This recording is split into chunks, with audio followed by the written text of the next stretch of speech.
yung poverty rate ng linalabas ng PSA, bumaba din. Actually, medyo mataas pa rin, 15.5% pag titingnan yung individuals. But yung importante dito, we're on track. Hopefully sa end ng kay President Marcos administration, below 10% na siya, single digit na siya. So we're on track actually to bring down poverty to single digit. Yung mga recent few weeks, actually, magaganda yung mga economic indicators natin nakita. So yung GDP growth nung second quarter, so yung size ng ekonomiya, lumago ng 6.3%.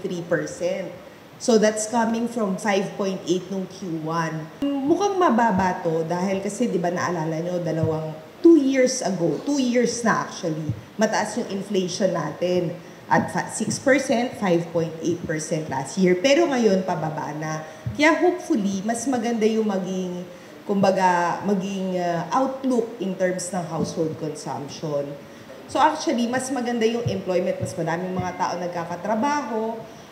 Underemployment, although medyo above around 12% pa rin, pero medyo mas mababa din compared sa pandemic. Tapos yung isang importante dito is yung sa mga nagtatrabaho, sino yung wage and salary workers, yung nakakakuha ng income kada buwan. So mataas din yung share nun, kaya okay din yun.